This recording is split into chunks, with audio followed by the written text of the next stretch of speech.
Olá a todos e a todas, bem-vindos a mais uma palestra do segundo Congresso Internacional Online de Fisioterapia.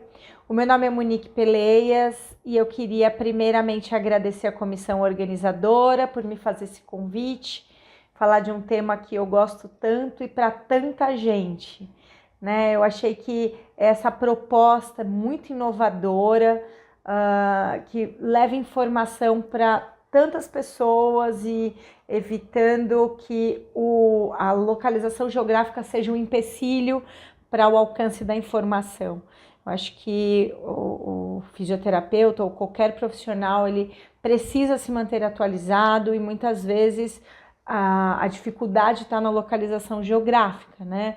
Eu estou aqui em São Paulo, eu tenho acesso a muitas coisas, mas eu imagino que quem não esteja aqui nesse centro, a informação fica muito mais complicada de ser acessada e propostas como essa só vêm favorecer todos nós, né? Então vamos lá, vim falar de um assunto que eu adoro, não tem, é juntar a fome com a vontade de comer. Sou doutora, pesquisadora, então para mim pesquisar é uma coisa natural, eu preciso fazer pesquisa e me atualizar, enfim, porque é uma coisa que eu gosto muito, preciso, ainda mais na síndrome de Down ou na T21, que é o meu maior encanto. Então vamos lá, eu vou falar sobre recursos fisioterapêuticos na síndrome de Down e as suas evidências científicas, né? Então eu vou falar basicamente do que tem de evidência nos recursos que a gente tem utilizado hoje no acompanhamento fisioterapêutico do T21, tá? Antes da gente começar, eu queria fazer um exercício de imaginação aqui. Eu queria que vocês pensassem, se imaginem entre 1900 e 1940. Nem existia a profissão fisioterapeuta estabelecida, mas já existiam alguns recursos que a gente já costuma utilizar hoje em dia, né? Como é que eram esses recursos, né? Vou mostrar aqui alguns para vocês, eu acredito que esteja aparecendo aí nos slides, e são coisas até assim meio... parece uma tortura medieval, alguma coisa assim, né? Se a gente for pensar que nessa época era o que tinha de mais atual, era o que resolvia o problema das pessoas, a gente fica meio, nossa, será que um dia foi assim? E aí, com base nisso, foram feitos outros estudos, outras pesquisas, evidência científica se isso funcionava ou não, e as coisas evoluíram, né? E é por isso que a gente está aqui hoje, porque no começo do século XX era isso que a gente encontrava. E aí as coisas evoluíram e a gente chegou até aqui. Esses são os recursos, e aí eu vim falar também, preciso falar daquilo que me encanta, que é a síndrome de Down ou a trissomia do cromossomo 21, ou T21, que é uma abordagem uma linha que as pessoas têm tentado adotar ultimamente, não usar mais o termo síndrome de Down, por soar um pouco pejorativo, e aí adotar o termo sim, trissomia 21 ou T21, tá? Mas basicamente é uma condição genética, não sei se todos que estão me assistindo trabalham ou atendem pessoas com T21, mas a bandeira que eu levanto sempre vou defender é que não é uma doença, é uma condição genética, é uma condição humana, é uma forma de se estar vivo, né? Eu tenho cabelo preto, tem gente que tem cabelo loiro, tem gente que tem olho puxado, e tem pessoas que têm T21 e tem aquelas características típicas do T21, né? É a principal causa de deficiência intelectual, porque a incidência é relativamente grande, né? No Brasil, a gente identifica um nascimento em cada 700 nascimentos, um deles tem T21, e o que a gente tem hoje é que essas pessoas têm um potencial enorme de ter uma vida plena, saudável, uma inclusão social, civil e política, desde que estimuladas de forma adequada e creditadas, né? Quem fez a primeira descrição da T21 foi John Langdon Down, um médico inglês, que ele juntou pessoas com características muito semelhantes, características fenotípicas e características comportamentais também.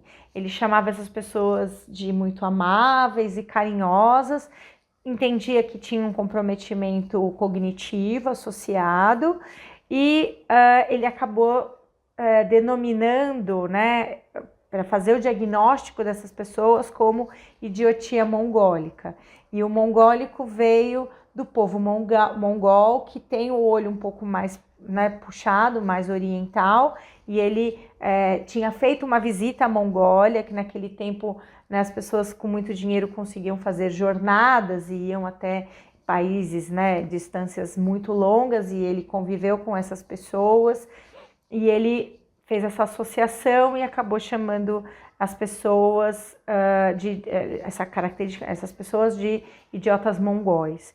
E aí esse termo, né, acho que muitos de nós já ouvimos esse termo dos mongóis, o mongolismo, que era a síndrome de Down até um tempo atrás, até que esse termo caiu em desuso por ser pejorativo, bem como agora estão querendo aplicar a síndrome de Down para T21, mas ele foi extinto, não se usa mais esse termo mongolismo. E na sociedade, naquele tempo, as pessoas com T21, eles eram completamente excluídos da sociedade. Então não existia nenhum tratamento, porque também é como se eles não existissem. Uma vez que nascesse uma criança com T21, ele ia ser ou hospitalizado para o resto da vida, ia viver institucionalizado numa unidade hospitalar, ou ele ia ficar trancado dentro de um quarto na casa dele. E ninguém, muitas vezes os vizinhos não sabiam da existência dessa pessoa, dessa criança. E eles duravam um pouco menos, né? Tinham uma longevidade menor, até porque viver dentro de casa, sem atividade, sem nenhuma exposição ao sol, isso diminuía, né, a longevidade deles, e por isso que eles morriam até mais cedo. Somente quase 100 anos depois, em 1959, Jérôme Lejeune, um médico francês, ele conseguiu identificar a etiologia do AT21. Aí que ele identificou que tinham 3 cromossomos ao invés de 2 no par 21, né? E ele fez essa identificação a partir do cariótipo, que é um exame que que os médicos, né, assim que identificam que tem alguma alteração, alguma característica diferente, ou ao nascer ou durante a gestação, eles fazem esse exame, que é o cariótipo, e ele mostra esse desenho que está aí no slide. Então, no par 21, ao invés de 2 cromossomos, tem 3, e isso que leva a todas as características do T21.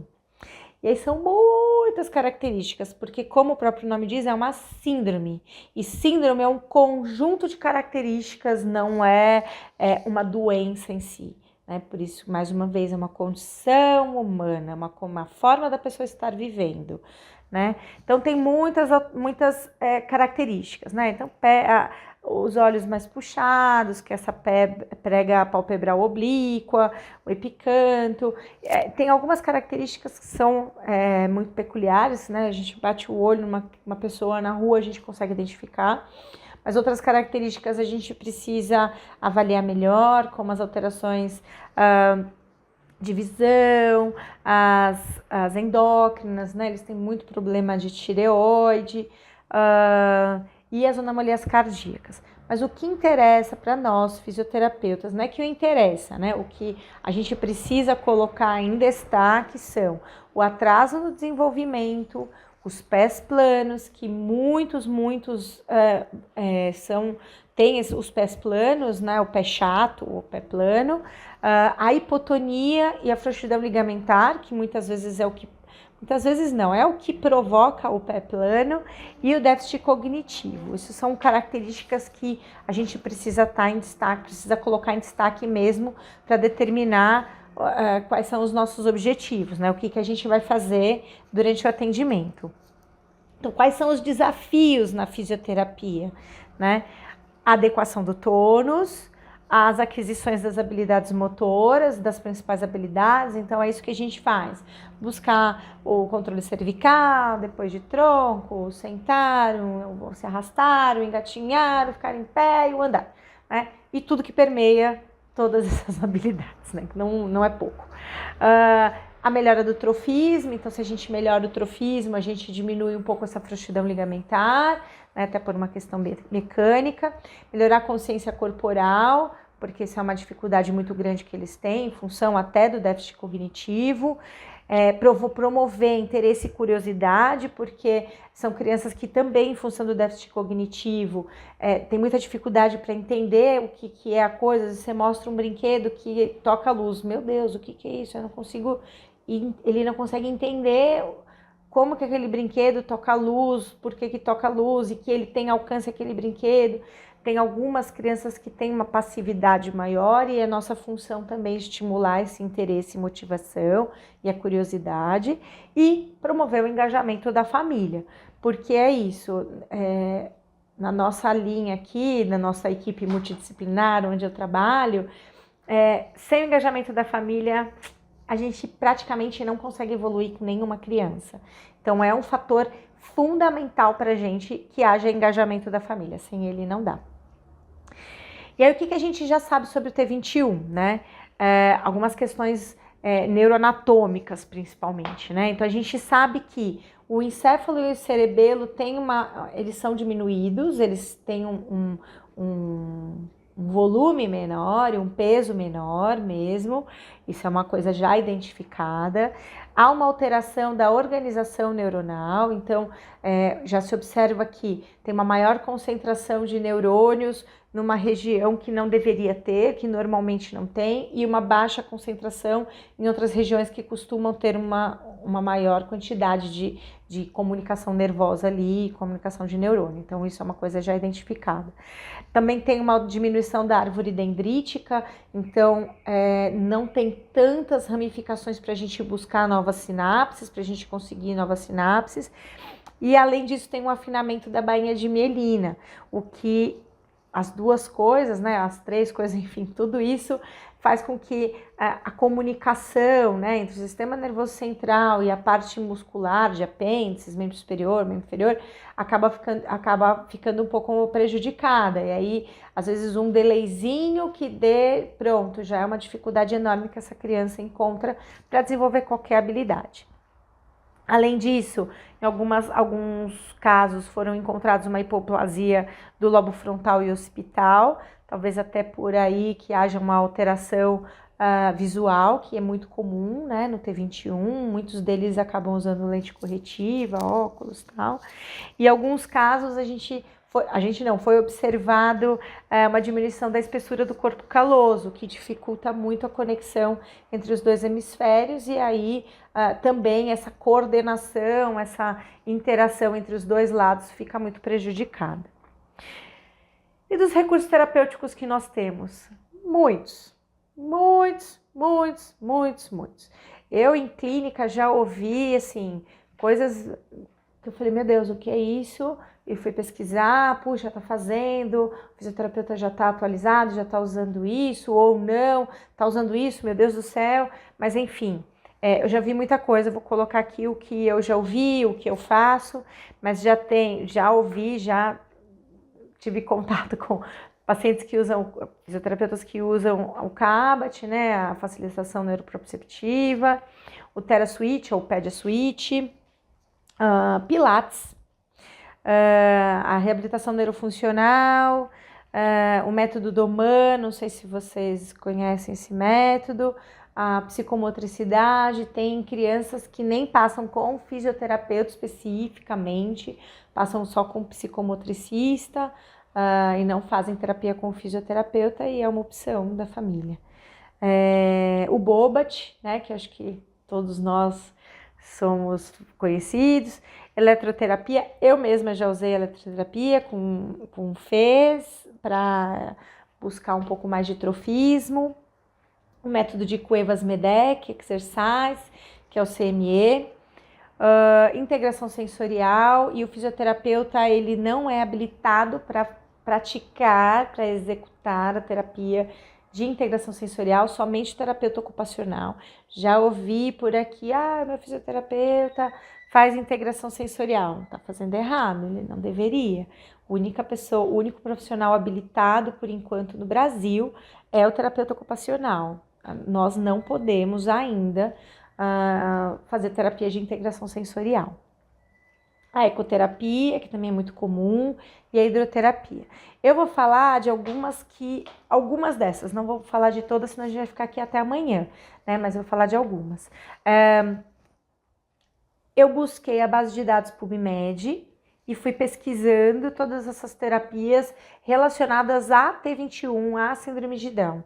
E aí eu encontrei algumas coisas e o que eu encontrei eu li e classifiquei no nível de evidência. E é isso que eu vim passar aqui para vocês, tá?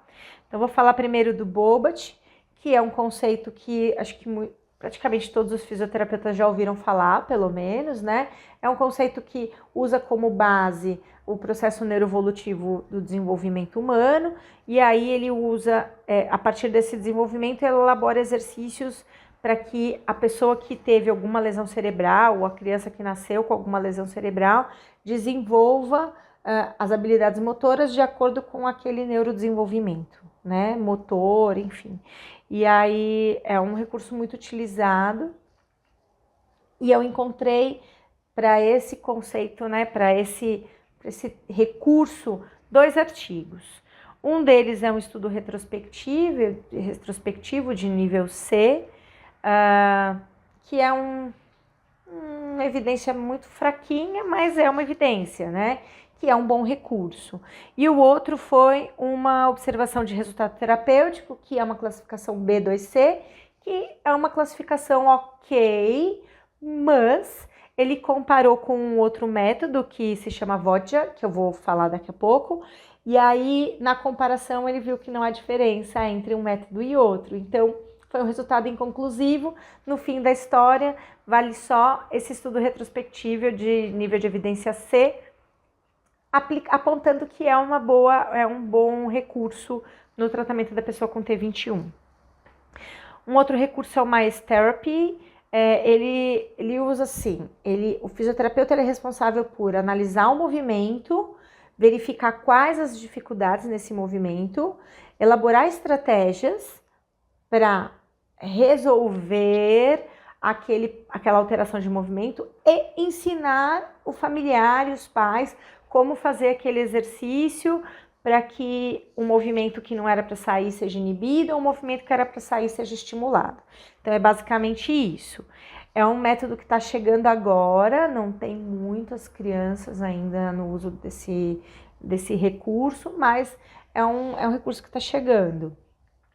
E não tem nenhuma evidência, nenhum artigo que evidencie que é um método eficaz na síndrome de Down.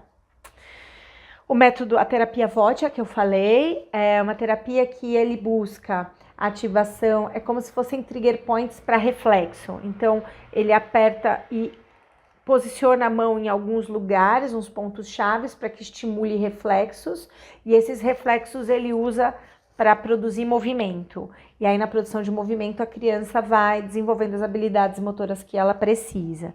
E o que eu encontrei? Aquele artigo do Bobat, né, que ele compara com o conceito Bobat, que é inconclusivo. Então, apesar de ser um nível de evidência até que bom, um B2C, mas é inconclusivo. Então, não vai funcionar. A terapia de PediaSwitch ou TheraSwitch, que consiste em usar aquela roupinha, é uma roupinha que usa uns elásticos, então ela meio que dá uma modulada na postura da criança. Então, se a criança tem um padrão muito flexor, você põe os elásticos para estimular o extensor, se é muito extensor, contrário, enfim, e aí ele modula a postura, usa essa gaiola de habilidades que eu tô gravando aqui atrás, e aí com essa gaiola prendem uns elásticos e faz uma série de exercícios. O principal nesse método, nessa técnica, nesse recurso, é o protocolo de intensivo, que consiste em 80 horas de tratamento, o que dá uma média de 3 horas por dia, 5 vezes por semana, durante um mês. Então, é uma terapia muito pauleira, é um crossfitão para criança, e aí isso aponta resultados, né? E aí eles dizem que é uma terapia boa para ser usada com síndrome de Down. Só que eu não achei nenhum artigo que evidencie na síndrome de Down, na T21, que seja um recurso efetivo. Eu tenho.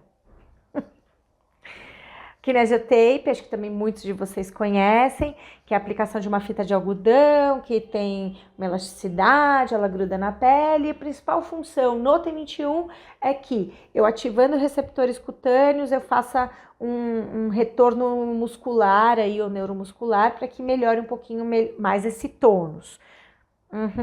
Nenhuma evidência, nada.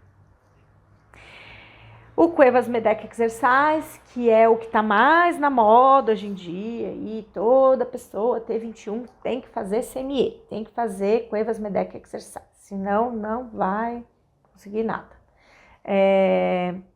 São exercícios que envolvem posturas gravitacionais, então eu vou passar esse vídeo, eu não sei se está passando aí, de um menininho que está executando o exercício. Então a gente tenta segurar nas posturas mais distais possíveis, então segura no quadril, se a criança dá conta, segura na coxa, se a criança se sustenta, segura na perna, no pé, enfim. Quanto mais distal, melhor, porque mais a criança consegue se organizar, e o criador acredita, o criador do método, né? Ele acredita que quando você expõe a criança a esses desafios, o cérebro dela funciona mais rápido. E é isso que ele diz, né? E aí, o que você tem de evidência na T21? Nada. Não se tem evidência que isso seja, que isso funcione na síndrome de Down ou no T21. Eu uso, é legal, mas não tem evidência. O método Glenn-Doman é um conjunto de exercícios de tarefas para estimulação global da criança. Eles usam para tudo, desde fisioterapia, então para ganhar movimento, para aprender a fazer um movimento, como para aprender a ler. Eles usam para absolutamente todas as áreas de desenvolvimento da criança. Na fisioterapia, é baseada em repetição, mesmo no aprendizado de alfabetização. É repetição, repete o mesmo movimento até que a criança aprenda. Então, nessa foto que está mostrando aí no slide, são 3 fisioterapeutas para fazer um movimento de arrastar de soldadinho, sabe? Membro superior direito com membro inferior esquerdo, depois troca, e elas vão trocando esse paciente, né, fazendo esse movimento articular para que o paciente aprenda a fazer o soldadinho. O que temos de evidência? 2C, que não é uma evidência ruim, mas o quê? Falando que não é um bom método, falando que, pelo contrário, ele atrapalha o desenvolvimento da criança. É uma evidência boa para não usar, né? Agora eu não sei como vocês estão aí. E aí, o que vocês acham? Esses tratamentos sem evidência em 2020, lembra alguma coisa? Pois é, a gente tá no tratamento da T21 como se estivéssemos tratando as questões ortopédicas no início do século XIX, do ciclo do século XX, né? Muito empírico, muito sem norte, muito sem evidência, mas a gente está aplicando. Eu acho que cabe a nós, fisioterapeutas, sim, reservarmos horários para estudar, reservarmos horários na nossa agenda para pesquisar o que está funcionando, o que não dá. E quando possível, quando dentro de uma universidade, buscar um projeto de pesquisa que dê mais força de evidência para aquilo que a gente acredita que funciona e que tem funcionado. Mas sem evidência a gente não pode acreditar. A gente precisa pesquisar. E vai aí o meu puxão de orelha, inclusive para mim.